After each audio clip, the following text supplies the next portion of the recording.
बच्चों reproduction in organisms में कल हम लोगों ने जस्ट अभी माइक्रो प्रोपोगेशन स्टार्ट ही किया था। स्टार्ट क्या किया था उसके बारे में थोड़ी सी बात की थी। आज को हम स्टार्ट करने जा रहे हैं रिप्रोडक्शन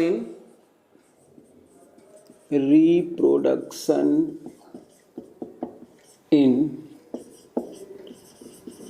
ऑर्गेनिजम्स। ठीक है, इसका हम लोगों ने बात किया था। रिप्रोडक्शन चल रहा था, मोड ऑफ रिप्रोडक्शन में, एसेक्सुअल रिप्रोडक्शन में। आज हम लोग बात करेंगे बेटा माइक्रो प्रोपोगेशन की। माइक्रो प्रोपोगेशन या हम इसको बोल सकते हैं propagation of plant by tissue culture, है ना। Propagation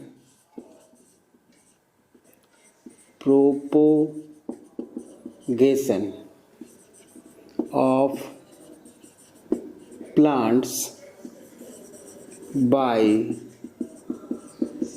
tissue culture. ठीक बात है, मतलब टिश्यू कल्चर का यूज करके हम न्यू प्लांट्स कैसे बनाएंगे, है ना, वो आज इसमें पढ़ने जा रहे हैं हम। एक्चुअल में बेटा देखो, टिश्यू कल्चर की बात करें तो प्लांट ब्रीडिंग एक फूड प्रोडक्शन एक चैप्टर है आप लोगों के +2 में ही।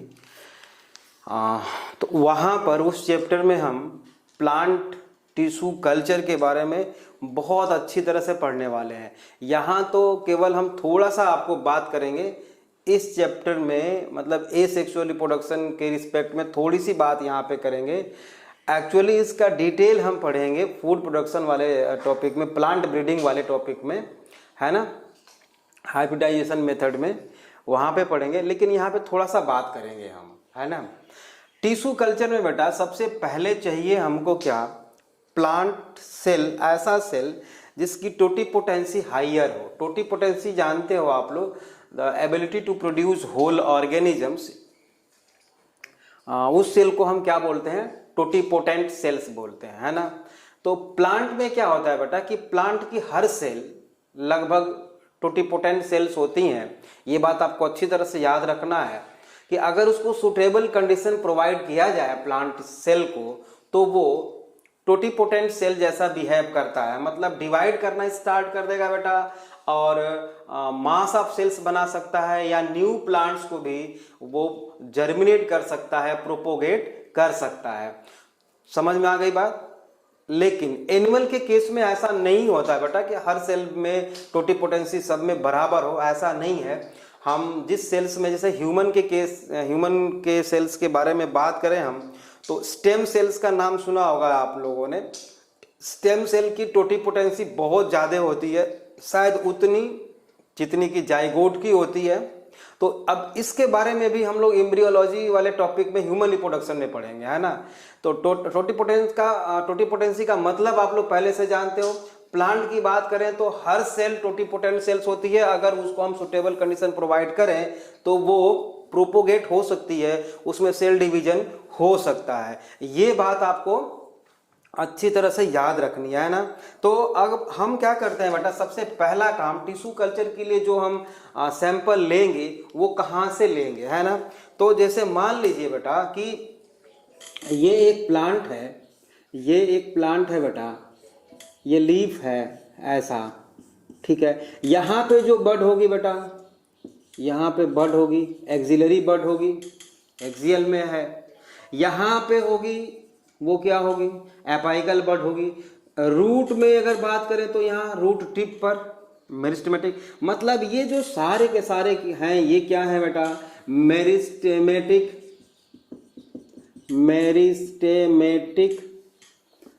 टिश्यू है बेटा, मेरिस्टेमेटिक टिश्यू है। ये जर्म फ्री है बेटा पहले से, मतलब ये इन्फेक्टेड सेल्स नहीं है, क्योंकि न्यूली बॉर्न सेल्स हैं, इन्फेक्टेड सेल्स नहीं है। तो इन्हीं को हम एज ए सैंपल हम यूज करते हैं यूजुअली, ठीक बात है। तो ये जो मेरिस्टेमेटिक सेल्स हैं बेटा, ये क्या है बेटा, जर्म फ्री हैं, जर्म फ्री हैं, वायरल फ्री हैं, माइक्रोबियल फ्री हैं, माइक्रोबियल फ्री हैं, ठीक है ना। अच्छा, इनको हम बोलते हैं, जो हमने सैंपल बीटा यहाँ से निकाला, क्योंकि ये फास्ट डिवाइडिंग सेल्स हैं, ऑलरेडी इनके पास टोटिपोटेंसी बहुत हाइयर है, मतलब फास्ट डिवीजन की प्रॉपर्टी है, इन्हीं को एज ए सैंपल हम लेते हैं। इसी को हम बोलते हैं बेटा, जो सैंपल हमने निकाला है, जो उस सैंपल हमने निकाला है उसी को बोलते हैं बेटा एक्सप्लांट। ध्यान रहे, एक्सप्लांट क्या चीज है? Tissue obtain from plants for tissue culture. क्या बोलेंगे? एक्सप्लांट बोलेंगे। एक्सप्लांट, ये कोई प्लांट नहीं है, ये प्लांट से लिया गया क्या है? एक सैंपल है, कुछ टिश्यू हैं, मेरिस्टेमेटिक टिश्यू हैं, उनको हम क्या बोल रहे हैं? एक्सप्लांट। ये क्या हो सकता है बेटा? रूट टिप हो सकता है, शूट टिप हो सकता है ना। हेल्दी ग्रोइंग पॉइंट से हम लोग इसको निकालते हैं। वैसे तो प्लांट के सारे सेल्स में टोटिपोटेंसी पहले से पाया जाता है। अब मान लीजिए हमने क्या किया बेटा कि ये टिश्यू निकाल लिया। याद रहे, हम थोड़ा सा यहाँ बता रहे हैं, बहुत ज़्यादा नहीं बताएंगे हम यहाँ पे, हम बात करेंगे केवल प्लांट ब्रीडिंग में, इसके लिए ज़्यादा डिटेल बात करेंगे। ये हमने टिश्यू निकाल लिया जिसको हमने एक्सप्लांट बोला है, और ये हमने एक फ्लास्क लिया बेटा, एक फ्लास्क लिया। इस फ्लास्क में हमने ये डाला हुआ है न्यूट्रिएंट मीडियम, इसको हम बोल रहे हैं बेटा स्टेराइल न्यूट्रिएंट मीडियम। अब ये मीडियम भी कितने तरह का होता है, क्या है, वो हम प्लांट ब्रीडिंग में बात करेंगे, यहाँ पे नहीं, है ना। स्टेराइल न्यूट्रिएंट मीडियम, स्टेराइल का मतलब जानते हो जर्म फ्री है, लेकिन इस न्यूट्रिएंट मीडियम को हम स्टेलाइज कैसे करते हैं बेटा? या तो हाइड्रोजन पेरोक्साइड मिला देते हैं या एथिल अल्कोहल मिला देते हैं, उससे ये स्टेराइल न्यूट्रिएंट्स मीडियम तैयार हो जाता है बेटा। इसमें सारे न्यूट्रिएंट मीडियम हमने प्रोटीन, कार्बोहाइड्रेट, फैट वगैरह लिया हुआ है, ठीक है ना। जैसे कि अगार होता है, अगार होता है। अब इसमें हमने क्या किया, इसको ये जो हमने प्लांट से टिश्यू ऑब्टेन किया था बेटा, निकाला था सैंपल, उसको हमने यहाँ पे रख दिया, ठीक बात है। कुछ टाइम के बाद क्या होगा बेटा, इसमें ऐसे दिखाएं, अगर ये न्यूट्रिएंट मीडियम हमारा था, तो ये जो टिश्यू हमने लिया था बेटा, ये जो टिश्यू लिया था, इसको ग्रीन ब्लैक कलर से दिखा दें, थोड़ा सा और आसान हो जाएगा आपके लिए।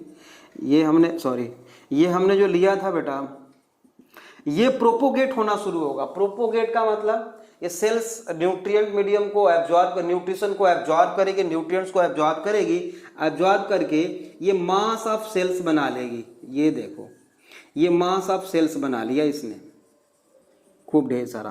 तो अनडिफरेंशिएटेड सेल्स है, डिफरेंशिएशन आप पढ़ चुके हो, अनडिफरेंशिएटेड मास ऑफ सेल्स को क्या बोलते हैं हम? कैलस बोलेंगे। क्या बोलेंगे बेटा? कैलस बोलेंगे। कैलस क्या है बेटा? Undifferentiated mass of cells. अब क्या करते हैं बेटा, इसमें से इन टिश्यूज को निकालते हैं, और हमने क्या किया, ये लैब में ये हमने ऐसे टेस्ट ट्यूब ले लिया। मान लो यहाँ पे हमने कितना दिखाया है, 1 2 3 4 5 टेस्ट ट्यूब हमने लिया। 5 से ज़्यादा भी ले सकते हैं, ऐसी कोई बात नहीं है, चाहे जितनी मर्जी ले लें, है ना। और इसमें हम क्या करते हैं बेटा कि पहले से IAA और NAA फॉर रूट और cytokinin for shoot system. Root के डेवलपमेंट के लिए बेटा हम IAA और शूट के डेवलपमेंट के लिए साइटोकिनिन का यूज करते हैं। लेकिन आप लोग सोच रहे होंगे कि सर चाहे रूट का डेवलपमेंट हो चाहे शूट का डेवलपमेंट हो, भाई साइटोकाइनेसिस तो होगी ही होगी, बिना साइटोकाइनेसिस के कोई ग्रोथ हो ही नहीं सकती।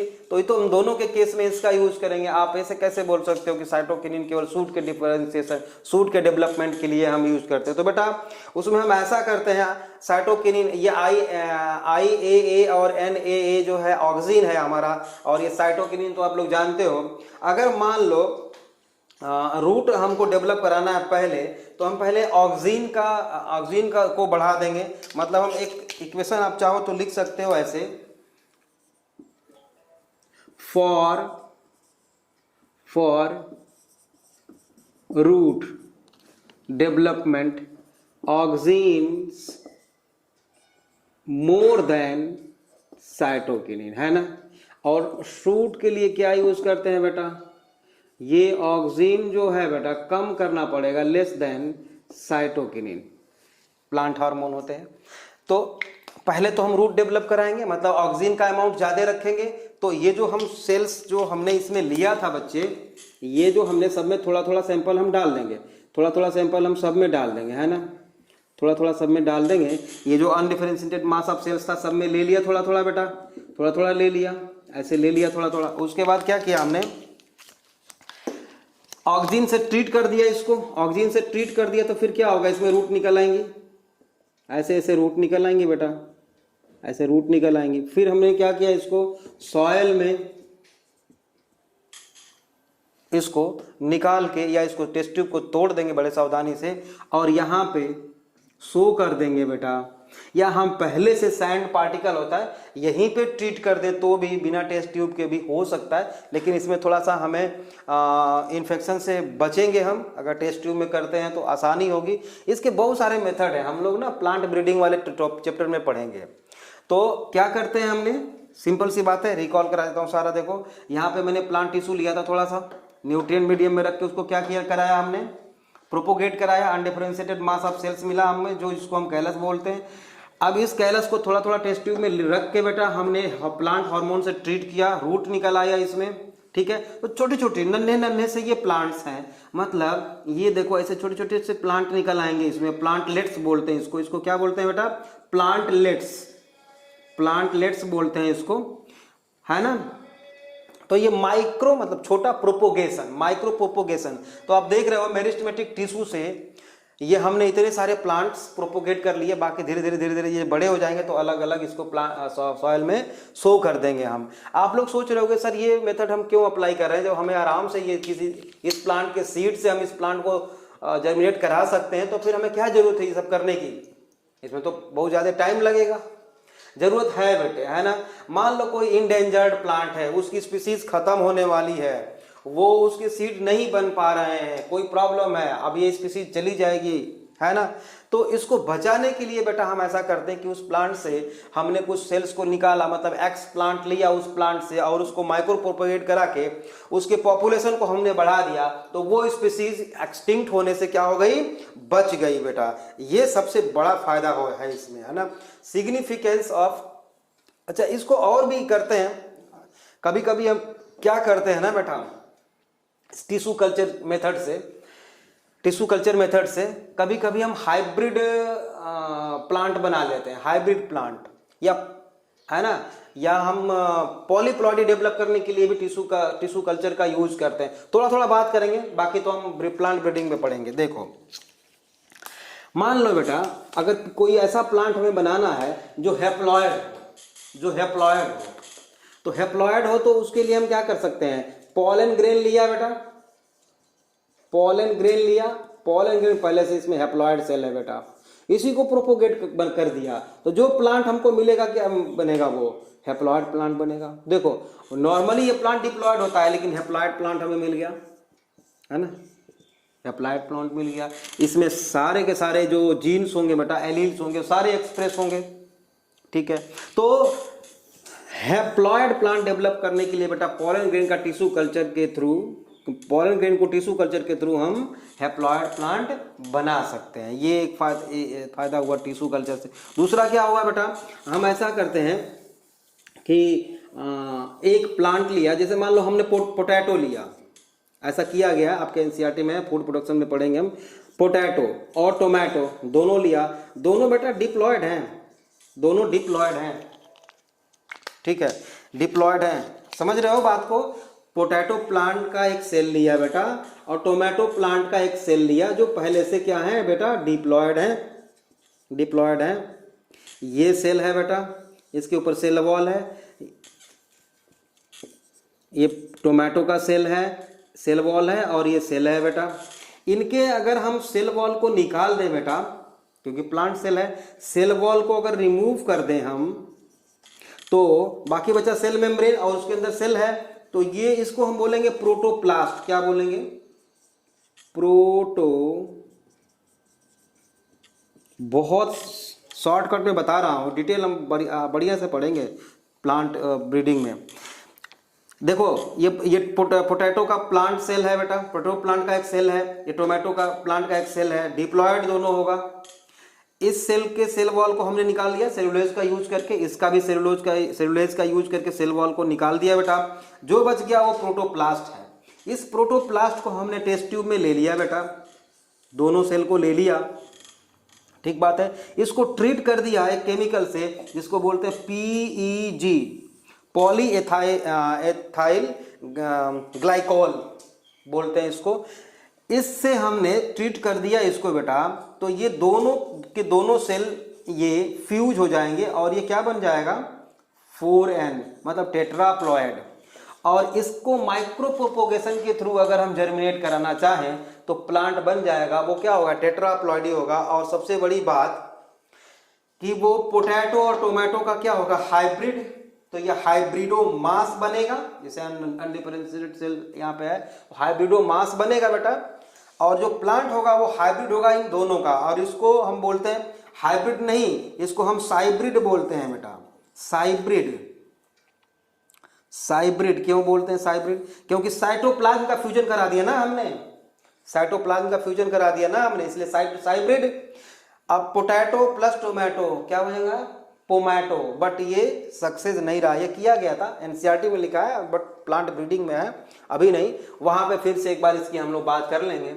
तो ये हमारा रहा टिश्यू कल्चर बेटा। टिश्यू कल्चर का सिग्निफिकेंस आप चाहो तो 2-4 लाइन में लिख लो, मैंने बता भी दिया है, लिख लो। पहला क्या लिखोगे आप, है ना, पहला लिखो conservation of, it help in conservation of extinct नहीं, endangered species, conservation of endangered species, पहला सिग्निफिकेंस टिश्यू कल्चर का बेटा, पहला सिग्निफिकेंस टिश्यू कल्चर का। दूसरा लिखो इजी एंड चीपर, बहुत आसान है, कोई बहुत टफ काम नहीं है ये, ठीक है। नेक्स्ट लिखिए it develop seedless variety, seedless variety like banana, pineapple, grapes.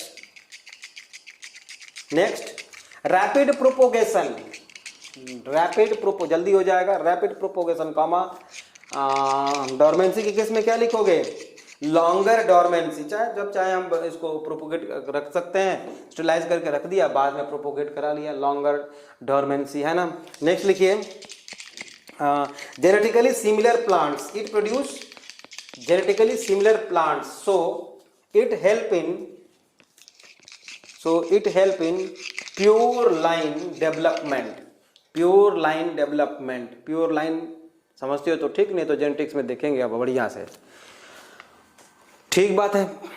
अच्छा अब है बेटा लिखो sexual reproduction in flowering plants. अब हमने ये सेक्सुअल रिप्रोडक्शन पढ़ लिया बेटा, अब लिखो sexual reproduction in flowering plants.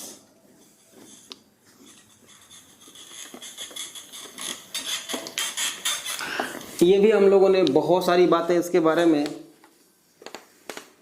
Morphology में बात कर लिया है, मॉर्फोलॉजी ऑफ फ्लावरिंग प्लांट्स में, यहां भी थोड़ा बहुत बात कर लें। सेक्सुअल रिप्रोडक्शन, अभी तक तो हम लोग क्या कर रहे थे, ये सेक्सुअल, इसको और क्या बोल सकते हैं हम, amphimixis.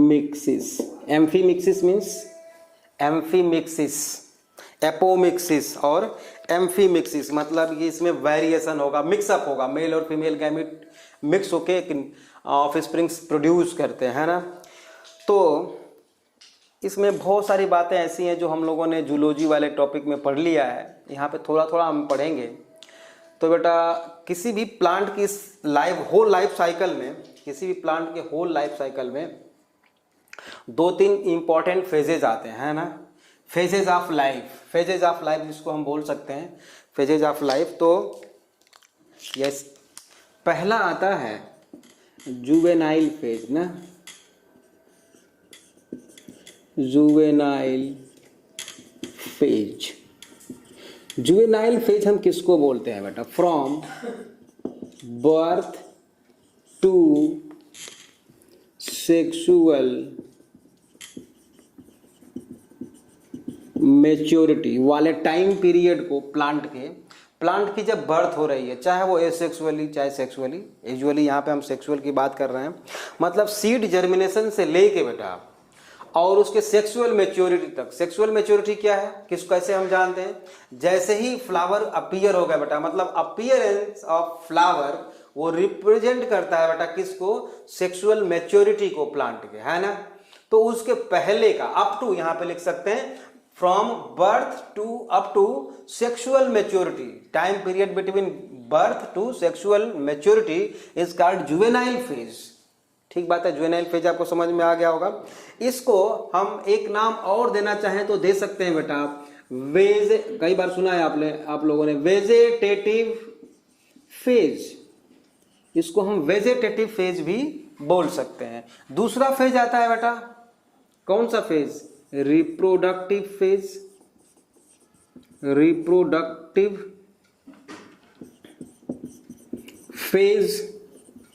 Reproductive phase marked by appearance of flower, है ना, अपीयरेंस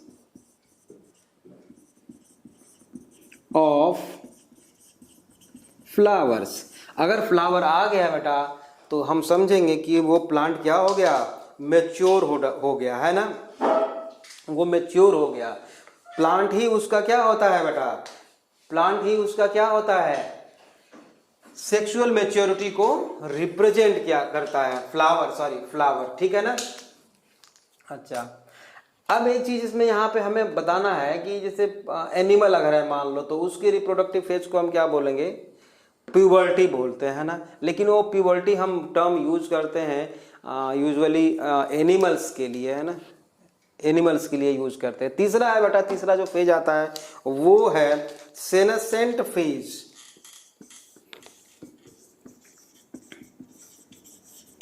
सेनेसेंट फेज या सेनेसेंस, ये भी आप लोग ग्रोथ एंड डेवलपमेंट में पढ़ चुके हो, प्लांट ग्रोथ एंड डेवलपमेंट वाले चैप्टर में, कि सेनेसेंस फेज क्या होता है। इसको हम एजिंग भी बोल सकते हैं, एजिंग, जिसमें कि प्लांट पार्ट या होल प्लांट जैसे कि व्हीट और राइस हैं, प्लांट का कुछ पार्ट जैसे कि लीव्स हैं, है ना, ऑटम सीजन में सारी डिटैच हो जाती हैं, उसको हम सेनेसेंस फेज बोलते हैं या सेनेसेंट फेज बोलते हैं, ठीक है। अच्छा, उसके बाद फोर्थ स्टेज क्या आती है? प्लांट, ये सब हम पढ़ चुके हैं बेटा, है ना। उसके बाद उसकी डेथ हो जाती है। अब इसमें एक चीज बड़ा इंपॉर्टेंट है, ये रिप्रोडक्टिव फेज, है ना, फ्लावरिंग बहुत ही इंपॉर्टेंट है। तो इस रिप्रोडक्टिव फेज में बेटा भी 2 तरह के प्लांट्स पाए जाते हैं, है ना, 2 तरह के प्लांट्स पाए जाते हैं रिप्रोडक्टिव फेज में। बहुत ही इंपॉर्टेंट है बेटा, नीट के पॉइंट ऑफ व्यू से और सीबीएसई बोर्ड में आता जरूर है क्वेश्चन इससे, इसलिए इसको ज्यादा अच्छी तरह से ध्यान देंगे बेटा रिप्रोडक्टिव फेज को। रिप्रोडक्टिव फेज में 2 तरह के प्लांट्स होते हैं बेटा। पहला हम लिख देंगे, यहां पे लिखता हूं मैं, मोनोकार्पिक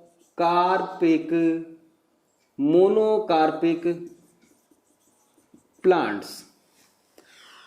मोनोकार्पिक प्लांट्स किसको हम बोलते हैं? जिसमें कि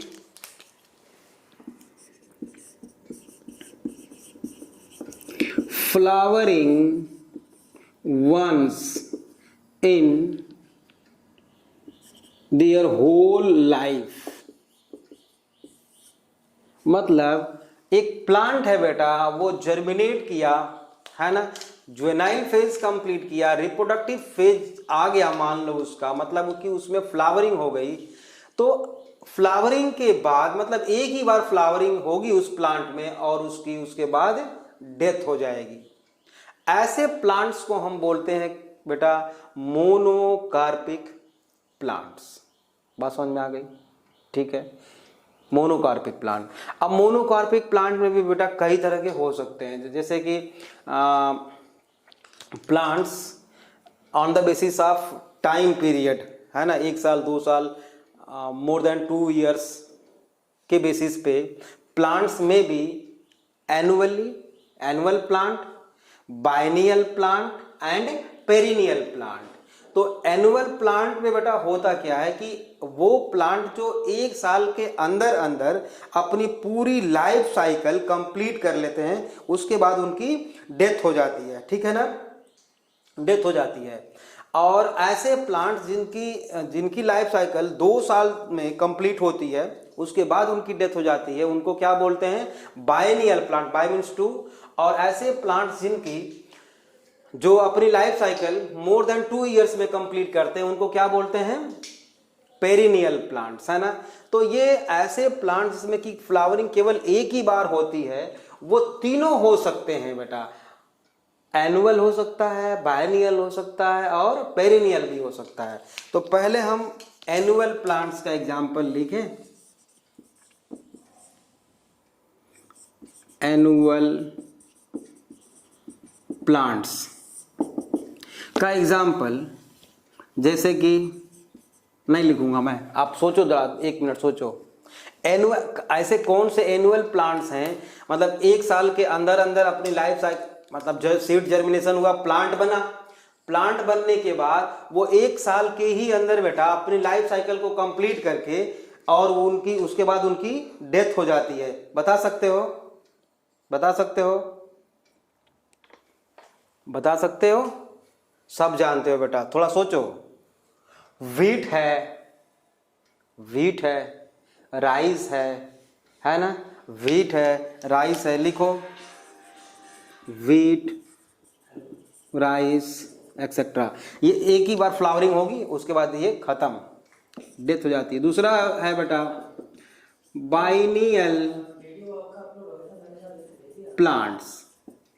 बाइनियल प्लांट्स में बेटा, बाइनियल प्लांट्स में जैसे कि कैरेट है बेटा, रेडिश है ना, गाजर मूली, ये बाइनियल प्लांट्स होते हैं। पेरिनियल प्लांट्स,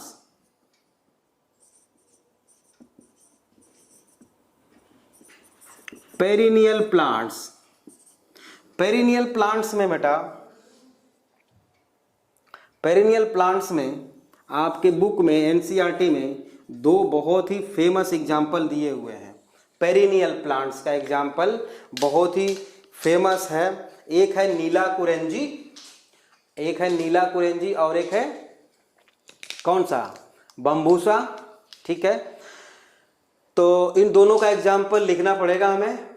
आप समझ रहे हो कि नहीं? पेरिनियल प्लांट्स में, पेरिनियल प्लांट्स वो होते हैं बेटा जो जिनकी life cycle more than 2 years में कंप्लीट होती है, उनको हम बोलते हैं पेरिनियल प्लांट्स, ठीक है।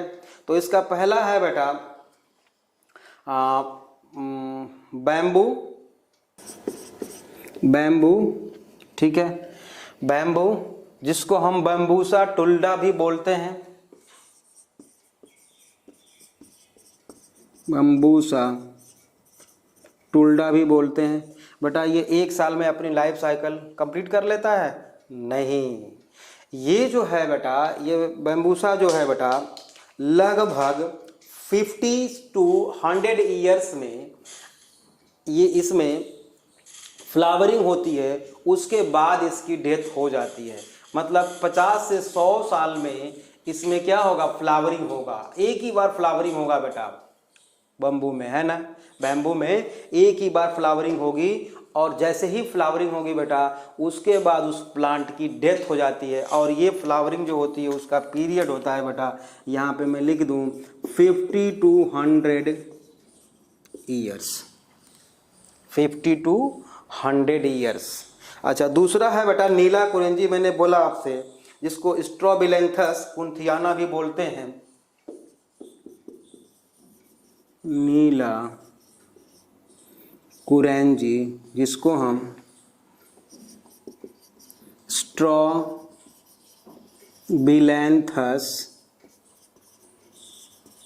कुंथियाना बोलते हैं। इसमें फ्लावरिंग होती है बेटा आफ्टर 12 ईयर्स, हर साल 12 साल के बाद इसमें फ्लावरिंग होती है। मतलब प्लांट की बर्थ हुई, उसके बाद 12 साल के बाद उसमें फ्लावरिंग होगी और उसके बाद उसकी डेथ हो जाएगी। लास्ट टाइम जो फ्लावरिंग हुई थी बेटा, लास्ट टाइम वो हुई थी सितंबर अक्टूबर में हुई थी, है ना। और ये पाया जाता है केरला, तमिलनाडु और कर्नाटका में, है ना। सितंबर अक्टूबर में इसकी फ्लावरिंग होती है। लास्ट टाइम जो इसके पहले जो हुआ था सितंबर अक्टूबर में, वो 2006 में हुआ था। उसके बाद 2018 में हुआ था। अब कब होगा आप पता लगा सकते हो। इसमें 12 ईयर्स जोड़ दो, 12 साल 2018 के बाद तो कितना होगा, मुझे लगता है 30 में होगा, 2030 में सितंबर अक्टूबर में। और ये पाया कहाँ जाता है, नीला कुरिंजी कहाँ पाया जाता है बेटा, Kerala, Karnataka and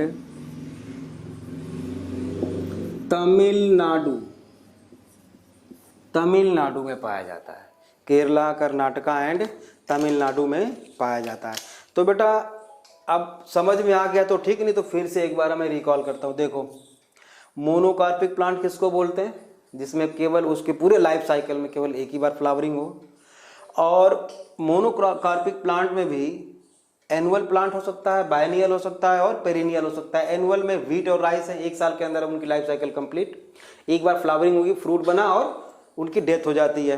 biennial plant जैसे कि कैरेट एंड रेडिस हैं, ठीक है, इनमें एक बार फ्लावरिंग हुई, 2 साल बाद अगर छोड़ देना तो 2 साल के बाद फ्लावरिंग होगी और आफ्टर दैट उसकी डेथ हो जाएगी। पेरिनियल प्लांट्स जैसे कि बम्बूसा टुल्डा है बेटा, इसमें फ्लावरिंग होती है 50 से 100 साल के बीच में फ्लावरिंग होती है और जब फ्लावरिंग होगी उसके बाद इसकी डेथ हो जाएगी। नीला कुरिंजी बेटा, ये स्ट्रॉबिलैंथस कुंथियाना भी बोलते हैं इसको, स्ट्रॉबिलैंथस कुंथियाना, ये केरला, कर्नाटका और तमिलनाडु में पाया जाता है। हर 12 साल के बाद फ्लावरिंग होगी बेटा इस प्लांट में और 12 साल के बाद उसके बाद उसकी डेथ हो जाती है। तो ये तो रहा बेटा मोनोकॉर्पिक प्लांट, ठीक बात है ना। इसके बाद आता है बेटा, इसके बाद आता है पॉलीकॉर्पिक प्लांट। ये तो मोनोकॉर्पिक हो गया, उसके बाद पॉलीकॉर्पिक, ठीक है। मोनोकॉर्पिक, ये मोनोकॉर्पिक है, नीला कुरिंजी हो गया ये पॉली। दूसरा है बेटा मोनोकॉर्पिक के बाद पॉलीकार्पिक प्लांट। इसमें बहुत सारे हैं, आप इसमें लिख सकते हो मैंगो, एप्पल लिख सकते हो, एक्सेट्रा। इसमें क्या होती है बेटा, प्लांट की देखो बर्थ हुई, मतलब सीड जर्मिनेट किया तो फिर क्या हो गया, उसमें रिप्रोडक्टिव फेज आई, मतलब उसमें क्या बना बेटा, फ्लावर बना। जुवेनाइल फेज के बाद रिप्रोडक्टिव फेज आई, फ्लावर बना, फ्लावर से फिर क्या बना बेटा, फ्रूट बना, और वो फ्रूट डिटैच हो गया प्लांट से, ठीक है। प्लांट उसी तरह से पड़ा हुआ है। फिर नेक्स्ट ईयर उसी सीजन में बेटा फिर से फ्लावरिंग होगी, फ्रूट बनेगा, डिटैच हो जाएगा, फिर से उसी प्लांट में फिर से अगली साल फ्लावरिंग होगी। तो ये जो हर साल फ्लावरिंग हो रही है, इन 2 फ्लावरिंग के बीच के टाइम पीरियड को हम बोलते हैं इंटर फ्लावरिंग पीरियड, ठीक है ना, इंटर फ्लावरिंग पीरियड। तो हर साल ये चलता रहता है। तो मतलब मोर देन वन, तो मतलब पॉलीकार्पिक मीन्स फ्रूट होता है, जानते हो, और वो फ्रूट बनता है फ्लावर से। तो इसमें बहुत सारे एग्जांपल्स आ सकते हैं जितना आप जानते हो। तो मोनोकॉर्पिक प्लांट और पॉलीकार्पिक प्लांट, मुझे लगता है आपको समझ में आ गया। मोनोकॉर्पिक में फिर से एग्जांपल मैं बता देता हूं बेटा, इसका ये भी याद रखना है, केरला, कर्नाटका और तमिलनाडु याद रखना है आपको। नीला कुरिंजी याद रखना है, इसका एग्जांपल है एक। जिसको स्ट्रोबिलेंथस कुंथियाना बोलते हैं, बार बार बोल रहा हूँ, याद हो जाना चाहिए। बैम्बूसा, बैम्बूसा टुल्डा इसका नाम है, बॉटेनिकल नेम। 50 से 100 सालों में इसकी फ्लावरिंग होती है। नीला कुरंजी की 12 साल के बाद फ्लावरिंग होती है, ठीक है। एनुअल प्लांट में जैसे कि व्हीट और राइस है, बैनियल प्लांट में जैसे कि रेडिश एंड कैरेट है, ये आपको याद होना चाहिए, ठीक बात है। अब इसके बाद आता है बेटा सेक्सुअल रिप्रोडक्शन का सिग्निफिकेंस। तो सिग्निफिकेंस हम लोग बहुत अच्छी तरह से जानते हैं, कई बार पढ़ चुके हैं। वेरिएशन होता है, इवोल्यूशन को प्रमोट करता है, अडॉप्टेशन को प्रमोट करता है बेटा, अच्छा अडॉप्ट कर सकता है, रेजिस्टेंट पावर इसमें डेवलप होता है, 2 पैरिटी इन्वॉल्व होते हैं, एक्सेट्रा एक्सेट्रा। आप सारे डिफरेंस जो है आप जानते हो सेक्सुअल और एसेक्सुअल में। अब आता है बेटा events in sexual reproduction. Event in sexual reproduction में आता है बेटा पहले प्री फर्टिलाइजेशन, उसके बाद फर्टिलाइजेशन, उसके बाद पोस्ट फर्टिलाइजेशन। प्री फर्टिलाइजेशन में क्या होगा बेटा, 2 चीजें होती हैं, एक तो गैमीट फॉर्मेशन होता है, दूसरा ट्रांसफर ऑफ गैमीट। इसमें गैमीट फॉर्मेशन में क्या होता है बेटा, micro sporogenesis and mega sporogenesis. आपने पढ़ा है sexual reproduction in flowering plants में, या +1 में भी हम लोगों ने इसके बारे में पढ़ रखा है बेटा, mega sporogenesis and micro sporogenesis. तो चलो थोड़ा थोड़ा चाहो तो लिख सकते हैं। पहले आता है बेटा प्री फर्टिलाइजेशन। प्री फर्टिलाइजेशन में मैंने बोला बेटा क्या आता है इसमें, micro sporogenesis and mega sporogenesis. Micro sporogenesis में मतलब पॉलन ग्रेन की फॉर्मेशन होती है, पॉलन ग्रेन्स की, और इसमें इम्ब्रियो सैक की फॉर्मेशन होती है, इम्ब्रियो सैक की फॉर्मेशन होती है, ठीक बात है, इम्ब्रियो सैक की फॉर्मेशन होती है। अब बेटा एक चीज हमें देखना है कि ये जो प्री फर्टिलाइजेशन इवेंट्स है, इसमें ये जो गैमीट बनता है, ये जो गैमीट बनाया जा रहा है बेटा, ये गैमीट किस तरह से बनता है, मतलब माइटोसिस से बनता है या मियोसिस से बनता है। अगर हम पूरे उसकी बात करें, प्लांट किंगडम की बात करें, या सारे ऑर्गेनिजम्स की, सारे प्लांट्स की बात करें, तो एनिमल्स को छोड़ के, या एनिमल्स को भी ले लो, है ना, मतलब कहीं भी ऐसा ऑर्गेनिज्म जिसकी पूरी बॉडी पहले से हैप्लॉयड हो, उसमें जो गैमीट बनाया जाएगा बेटा, वो गैमीट मियोसिस से बनेगा या माइटोसिस से। नई बात समझ में आई? फिर से देखो, गैमीट को प्रोड्यूस करने के लिए बेटा आप पहले से जानते हो कि मियोसिस होती है, लेकिन मियोसिस किसमें होती है, जिसकी प्लांट बॉडी पहले से डिप्लॉयड हो, जिसका पहले से ही हैप्लॉयड हो, उसमें कौन सा डिवीजन होगा, माइटोसिस होगा। जैसे मतलब कि यहां पे हम लिख दें कि माइटोसिस से भी गैमीट प्रोड्यूस किए जा सकते हैं और मियोसिस से भी प्रोड्यूस किए जा सकते हैं। माइटोसिस के थ्रू गैमेट्स किसमें बनते हैं बेटा, आप देख लो, फंगस में बनता है क्योंकि उसकी प्लांट बॉडी हैप्लॉयड होती है, एल्गी में बनेगा, ठीक बात है, ब्रायोफाइटा में भी बनेगा, और टेरिडोफाइटा में भी बनता है बेटा, ब्रायोफाइटा, फंगी, एल्गी, ये हम पढ़ चुके हैं। लेकिन higher plants, gymnosperm and angiosperm में क्या होता है बेटा, मियोसिस के थ्रू गैमीट्स बनाए जाते हैं, ठीक है। अच्छा, इसके अलावा बेटा गैमीट्स क्या हो सकता है, गैमीट्स जो बनते हैं वो गैमीट्स भी हो सकते हैं, एनाइसोगैमीट्स भी हो सकते हैं, और ऊगैमीट्स भी हो सकते हैं। उसके बेसिस पे हम आइसोगैमी, एनाइसोगैमी एंड ऊगैमी, ये बहुत अच्छी तरह से हम लोग पढ़ चुके हैं जूलॉजी में, और कई बार बात कर चुके हैं इसके बारे में, यहाँ पे हम डिटेल उसका नहीं पढ़ेंगे। अच्छा, उसके बाद आता है बेटा मोनोसियस एंड डायोसियस प्लांट्स इसको बोलते हैं। इसके बारे में भी हम लोगों ने कई बार बात की है बेटा, कि हम बोलते हैं कि प्लांट के केस में बेटा फ्लावर जो होता है वो यूनिसेक्सुअल या बाइसेक्सुअल हो सकता है, बट प्लांट जो होता है वो हमेशा, प्लांट को नाम लेंगे प्लांट का तो हम मोनोसियस या डायोसियस नाम लेते हैं। जैसे मान लो ये एक प्लांट है बेटा, इस प्लांट पे यहाँ पे एक फ्लावर है जो कि फीमेल है, इसी प्लांट पे बेटा यहाँ पे एक फ्लावर है जो कि मेल है, तो ये जो फ्लावर्स हैं बेटा ये क्या है, ये यूनिसेक्सुअल फ्लावर्स हैं, यूनिसेक्सुअल फ्लावर्स हैं। लेकिन ये प्लांट कैसा है बेटा, प्लांट की बात करें तो कैसा है, प्लांट की बात करें तो कैसा है, ये है बेटा मोनोसियस। मोनो मीन्स वन, सियस मीन्स हाउस, मतलब मोनो सिंगल प्लांट पे दोनों सेक्स हैं बेटा, मेल और फीमेल दोनों हैं, इसलिए इस प्लांट को बोलेंगे बेटा मोनोसियस, और फ्लावर जो है यूनिसेक्सुअल। तो प्लांट के केस में बेटा फ्लावर का नाम लेते हैं जब हम, तो उसको यूनिसेक्सुअल या बाइसेक्सुअल बोलते हैं, और प्लांट्स का नाम, फ्लावर्स को और प्लांट्स का नाम लेंगे तो मोनोसियस और डायोसियस के नाम से हम जानते हैं।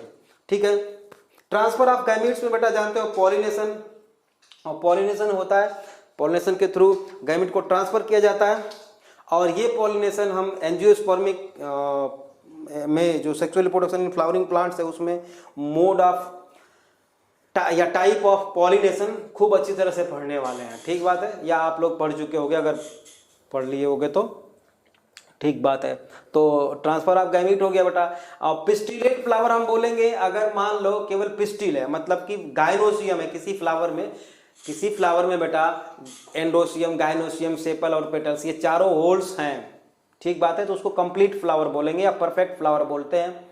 अगर मान लो किसी फ्लावर में इन चारों में से कोई भी एब्सेंट है, एक या दो या तीन, तो उसको हम क्या बोलते हैं, क्या बोलते हैं, इनकम्प्लीट फ्लावर बोलते हैं।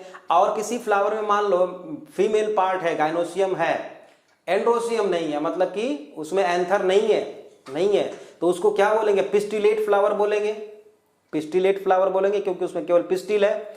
और किसी में अगर गायनोसियम नहीं है, ऐसा फ्लावर है, ऐसा फ्लावर जिसमें कि क्या हो, केवल मेल गैमीट हो, तो उसको क्या बोलेंगे, स्टिमिनेट फ्लावर बोलेंगे उसको। तो पिस्टिलेट और स्टिमिनेट फ्लावर जानते हैं। अच्छा, दूसरी चीज ये है बेटा, दूसरी चीज ये है कि प्लांट में, फ्लावरिंग प्लांट्स में की बात करें हम, तो ये जो यूजुअली जो गैमेट की फॉर्मेशन होती है वो होती है मियोसिस के थ्रू, जैसे अभी हमने बताया। और कुछ प्लांट्स में क्या होती है, माइटोसिस के थ्रू गैमेट्स बनाए जाते हैं। तो हम ये बोलते हैं बेटा कि मियोसिस भी तीन तरह की होती है, इसको हम सेल डिवीजन में पढ़ते हैं। हम यहाँ से थोड़ा सा बताएंगे आपको कि type of meiosis for gamete formation, type of meiosis या type of meiosis with the respect of sexual reproduction. तीन तरह से होता है बेटा मियोसिस। एक होता है स्पोरिक मियोसिस, एक होता है गैमेटिक मियोसिस, और एक होता है जाइगोटिक मियोसिस। जाइगोटिक मियोसिस मतलब क्या, जाइगोटिक मियोसिस मतलब क्या कि जाइगोट में मियोसिस हो जाए और हेप्लॉइड प्लांट बॉडी बन जाए। तो ये किस में होगा, एल्गी में होगा और फंगस में होगा जाइगोटिक मियोसिस। गैमेटिक मियोसिस किस में होगी, हायर प्लांट्स एंड एनिमल्स में होता है जाइगोटिक मियोसिस। कैसे, मतलब कि मैं क्या बोला, गैमेटिक मियोसिस है ना। जाइगोटिक मियोसिस होगा बेटा एल्गी और फंगी में, जिसकी प्लांट बॉडी पहले से हेप्लॉइड हो। गैमेटिक मियोसिस होगी हायर प्लांट्स और एनिमल्स में, मतलब गैमेट बनाने के लिए अगर मियोसिस होगी तो उसको क्या बोलेंगे, गैमेटिक मियोसिस। और स्पोरिक मियोसिस बेटा प्लांट के केस में ब्रायोफाइटा और टेरिडोफाइटा में होता है। स्पोरिक मियोसिस किस में होता है, टेरिडोफाइटा और ब्रायोफाइटा में। मतलब स्पोर्स को, हेप्लॉइड स्पोर प्रोड्यूस करने के लिए स्पोर मदर सेल में मियोसिस होती है। तो ये हम लोग सेल डिवीजन में पढ़ चुके हैं बेटा, sporic meiosis, gametic meiosis and zygotic meiosis. तो इसके बारे में बहुत ज्यादा हम बात करने वाले नहीं है। तो अगला टॉपिक है इसका बेटा कि नंबर ऑफ प्लॉइडी लेवल या number of chromosome in meiocytes. Number, heading दो, number of chromosome in meiocytes. Number of chromosome in meiocytes. तो पहले तो हम ये बता दें आपको कि मियोसाइट्स बोलते किसको हैं। ये एक सेल है बेटा, इसमें मियोसिस होने जा रही है। इसमें क्या होने जा रही है बेटा, मियोसिस, और ये प्रोड्यूस करेगी 4 हेप्लॉइड सेल। ठीक है, और ये मियोसिस होने जा रही है। तो इस सेल को हम क्या बोलेंगे बेटा, मियोसाइट्स बोलेंगे। ये मियोसाइट है बेटा, मतलब इसमें डिप्लॉयड होगा ये, है ना। मियोसिस के लिए तो डिप्लॉयड होना चाहिए, मतलब more than one set of chromosome तो होना चाहिए उसमें, और वो भी इवन होना चाहिए, ठीक है। तो डिप्लॉयड और हेप्लॉयड आप जानते हो, ठीक है ना। तो मियोसाइट्स मतलब समझ गए। तो आप लिखिए क्रोमोसोम नंबर इन मियोसाइट्स, ठीक है, कि किस ऑर्गेनिज्म में के मियोसाइट्स में कितना नंबर ऑफ क्रोमोसोम होता है, वो हम यहाँ पे लिखने वाले हैं। तो पहले तो लिख लें name of organism, name of organisms, ठीक है। और यहाँ पे मैं लिख देता हूँ मियोसाइट्स मतलब कि डिप्लॉयड, और यहाँ पे हैप्लॉयड गैमीट्स में, ये मियोसाइट्स में और ये गैमीट में। पहला मैं लिख देता हूँ बेटा यहाँ पे, ताकि आपको अच्छी तरह समझ में आ जाए। ह्यूमन लिखता हूँ मैं, ह्यूमन बीइंग में मियोसाइट्स में कितने सेल कितने क्रोमोसोम होते हैं बेटा, 46, और गैमीट्स में कितने होंगे, 23। बात समझ में आ गई? अब तो अच्छी तरह समझ में आ गया होगा। इसी तरह से यहाँ पे नाम लिखते चलो ऑर्गेनिजम्स का, उधर क्रोमोसोम नंबर लिखते चलो, ठीक है। अब लिखिए house fly, house fly, house fly में होते हैं बेटा diploid number of set of chromosome में 12 होते हैं, और वैसे कितने होंगे 6, 12 एंड 6 लिखते चलो फटाफट, मैं बोल रहा हूँ 12 एंड 6। यहाँ पे फिर अब रैट लिख लो, बहुत इंपॉर्टेंट है, संडे के पेपर में आ सकता है, ये याद रखना। रैट, रैट में लिखो 42 एंड 21, रैट में लिखो 42 एंड 21, हाफ 21 होगा, फटाफट लिखो। डॉग में लिखो डॉग 78 एंड 39, डॉग में 78, डॉग में 78 और इधर 39 लिखते चलो, मैं बोल रहा हूं, ठीक है। Dog, cat 38 and 19, 38 cat and 19, ठीक है। Fruit fly 8 and 4, fruit fly 8 and 4। Elephant, elephant 56 and 28, 56 and 28। Butterfly, butterfly 380 बेटा, बटरफ्लाई 380, और हाफ नंबर ऑफ क्रोमोसोम कितना होगा, एन नंबर कितना होगा इसका, 380 का हाफ कर दो 190 होगा, हाँ 190 होगा। एप्पल में लिखो बेटा 34 एंड 17, एप्पल में लिखो 34 एंड 17। राइस में लिखो 24 एंड 12, राइस में लिखो 24 एंड 12। मेज में लिखो 20 एंड 10। पोटैटो में लिखो बेटा 48 एंड 24। ऑनियन में लिखो 16 एंड 8, 16 एंड 8, ठीक है। नेक्स्ट लिखो ओफियोग्लॉसम, अब फर्न होता है एक ओफियोग्लॉसम, आपके एनसीईआरटी में एक टेबल बना के लिखा हुआ है, उसमें लिख सकते हैं ओफियोग्लॉसम। सबसे ज्यादा क्रोमोसोम होता है बेटा इसमें 1260, ठीक है। और हैप्लॉइड में इसका आधा आधा कर तो कितना हो जाएगा 630 होगा, ठीक है। ओफियोग्लॉसम एनसीईआरटी में लिखा हुआ है ओफियोग्लॉसम। तो बेटा इस तरह से हम देखें तो आपका ये चैप्टर यहीं पे समाप्त होता है, ठीक है। यहाँ पे फिनिश हो गया बेटा ये चैप्टर आज हमारा। ये संडे के टेस्ट में यहाँ तक आएगा, reproduction in organism and sexual reproduction in flowering plants, complete आएगा दोनों चैप्टर, इसलिए अच्छी तरह से देखना आप, इस टेबल को भी अच्छी तरह से याद रखना। मोनोकॉर्पिक और पॉलीकॉर्पिक प्लांट्स को अच्छी तरह से पढ़ लेना, सारे अच्छी तरह से पढ़ लेना, है ना। ओके बेटा, थैंक यू।